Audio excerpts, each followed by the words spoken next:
సంవత్సరాలు పూర్తి చేసుకుంటున్న సందర్భంలో మళ్ళీ తెలంగాణ రాష్ట్రంలో శ్రీమతి సోనియా గాంధీ గారు 6 గ్యారెంటీలను తెలంగాణ ప్రజలకు ఇవ్వడం జరిగింది.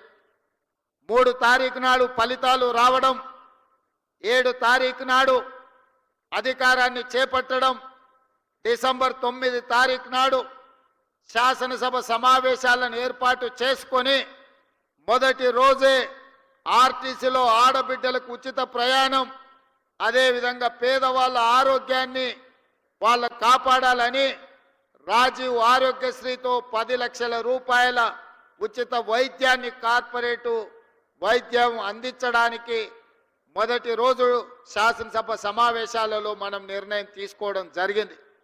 ఈ డిసెంబర్ మొదటి వారం మొత్తం విజయోత్సవాలు, మనం సాధించుకున్న విజయాలను స్మరించుకొని సంవత్సరం పూర్తి చేసుకుంటున్న సందర్భంలో రాబోయే సంవత్సరానికి మనం భవిష్యత్ కార్యాచరణను కూడా ఈరోజు నిర్ణయించుకోవాల్సిన అవసరం ఉన్నది.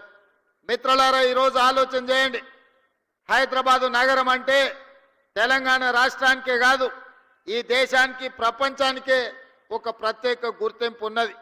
ఇవాళ అమెరికాలో సిలికాన్ వ్యాలీలో ఇంజనీర్లు ఉన్నారు అనంటే, సిలికాన్ వ్యాలీ నడుస్తుంది అనంటే, ఈ హైదరాబాదు నగరం తెలంగాణ రాష్ట్రంలో చదువుకున్న నిరుద్యోగ యువకులు ఇంజనీర్లుగా మారి అమెరికా లాంటి దేశాలను సాంకేతిక నైపుణ్యంతో అభివృద్ధి చేస్తున్నారంటే అందులో ఈ హైదరాబాదు నగరానికి ఒక ప్రత్యేకమైన స్థానం ఉన్నది. ఇదే కాదు, ఆనాడు శ్రీ రాజీవ్ గాంధీ గారు ఈ దేశం యొక్క భవిష్యత్తు మారాలి అనంటే కంప్యూటర్ యుగం రావాలి, 21వ శతాబ్దంలోకి వేగంగా అభివృద్ధి చెందాలి అంటే ఈ దేశం యువతకు కంప్యూటర్ని పరిచయం చెయ్యాలి అని ఈ దేశానికి కంప్యూటర్ని రాజీవ్ గాంధీ గారు పరిచయం చేసింది. వారి నేపథ్యంలోనే ఆనాటి నేదురుమల్లి జనార్దన్ రెడ్డి ఉమ్మడి రాష్ట్ర ముఖ్యమంత్రి గారు మొట్టమొదట హైటెక్ సిటీకి శిలాఫలకం వేస్తే, ఆ తర్వాత వచ్చిన చంద్రబాబు నాయుడు గారు హైటెక్ సిటీని నిర్మించి ఐటీ కంపెనీలను వారు తీసుకురావడం జరిగింది.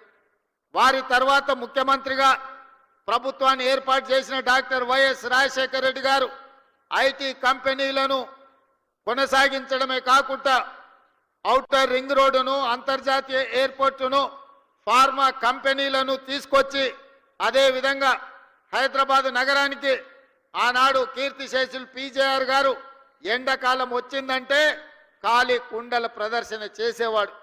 ఈ నగరానికి తాగునీటి సమస్యను శాశ్వతంగా పరిష్కరించాలి అని వారు బతుకున్నంత కాలం పి జనార్దన్ రెడ్డి గారు ఈ నగరంలో పేదల కోసం కొట్లాడి, వారి పోరాట ఫలితం కృష్ణా నుంచి Krishna phase 1, Krishna phase 2, Krishna phase 3 తాగు జలాలను తరలించడమే కాకుండా గోదావరి జలాలని నగరానికి తరలించిన చరిత్ర కాంగ్రెస్ పార్టీ.